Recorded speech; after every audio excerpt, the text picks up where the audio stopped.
maybe you have a fear of your relationship failing at some level that's not been kind of mined and cleaned out. But your awareness of it is so much bigger. Your love for the relationship, your security is so much bigger. You hardly notice this little fear. It's not really affecting you. And you can override it with all the other good things you feel and awareness and perspectives. But there might be this little fear down there. I had one today. I mean, it's really small, but it was like, since I've been on this topic of fear, I'm like, let me go back and like, what are my fears? What am I doing? Because I'm practicing the homework too. And I had a meal and they served it and I was eating some of it. And it's like, the waiter came back and said, how is it? And I'm like, way too much oil. And I'm like, yeah. And he's like, do you want me to have him redo it? And it almost wasn't a thought process, but it was a hesitation. What do you think? Am I being petty? Can I just do this? Like, I don't want to be a bother. It's not panicked like I'm flying into the mountain with my hang glider kind of feeling, but it was like, oh, there's a discomfort in asking for this. Oh, that's subtle. I did say, yes, please redo it. And he brought it back. It was much better. But I sat and I'm like, yeah, there was discomfort, a little debate in my head, imagining what trouble I'd be putting them in, and I don't want to make them uncomfortable. And a little bit of discomfort I'm going through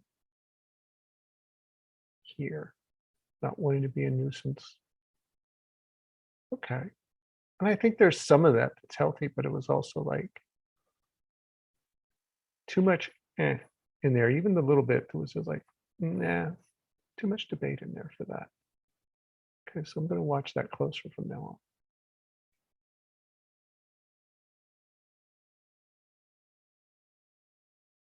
So fear can have many faces. Underneath it's still fear, but the face of it, the surface you see,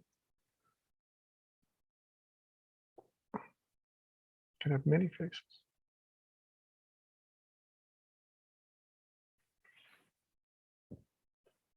So we're going old school.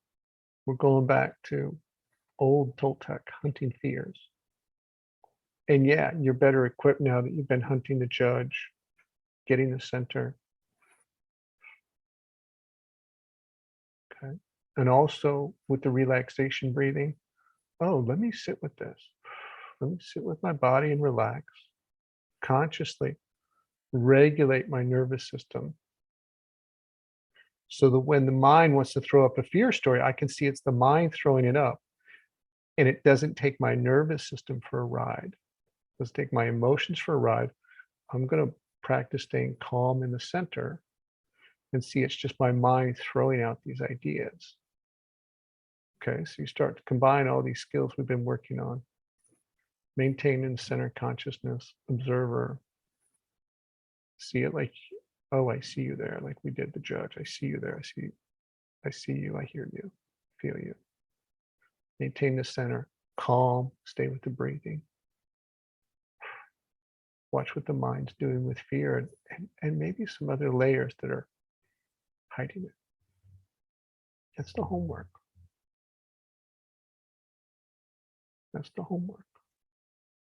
That's the practice. Hunting fear, make an inventory, and write them down. And maybe you don't notice it as fear right away, but maybe just start writing patterns of thought that are reoccurring. It's like, well, what's underneath? Why is this important? Why does my mind keep throwing this at me? Saying I need to do this, have to do this, should do this, better not do that. Like, why is it saying that? And see what's underneath. So there's a certain skill set you've developed that you can talk yourself out of it. A dream gets proposed. You might entertain it for a minute or 4 seconds or 4 hours. And then you're like, no, I don't really believe this. And you let it go. Okay. So two things are happening there potentially. One is it's an idea. You entertain the idea, you feel the emotions of it. That's fearful. And then you let it go.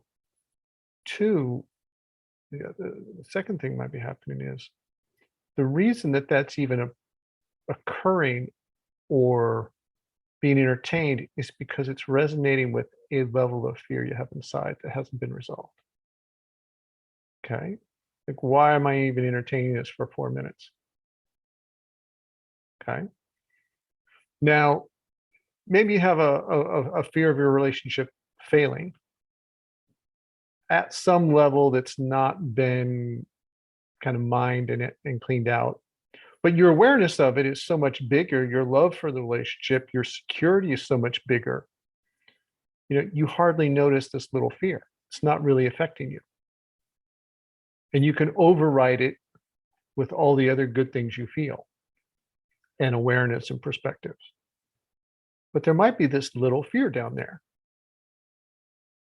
Okay, don't know. Or it might just be, no, there's not a little fear down there. It's just I occasionally think the same thought that I thought, 2 years ago. Before it was cleaned out and my mind still plays the same story, and that's why I entertain it again. So some of it is the mind, maybe it's just offering the same thought to see if it can replant itself. Okay. Oh, here's, is Kimberly have fertile ground? Will she accept this now? Oh no, she keeps throwing it out. Okay. Like the metote Maya, the big external dream, we're gonna still try and get Kimberly back into dreaming more fear about a relationship. And Maya comes along and says, Kimberly, will you take some of this? And Kimberly kicks it out. And she's like, Maya's like, well, comes back next week and offers it again. So it may be external to you entirely, and there's nothing internal. Okay. Or maybe there's this little thing that it's Maya sees, and it's like, God, I know we can get some in there. We just have to catch her on a down day or something, and then she'll run with this and we can make it stronger. So, this is like, see what's in there. And maybe you're not in there and maybe you can't tell. Right. So there's different ways that the external Maya may try and offer it. In which case it's not a fear inside you. Okay. And you'll think those thoughts less and less and less as you practice the vigilance until not at all.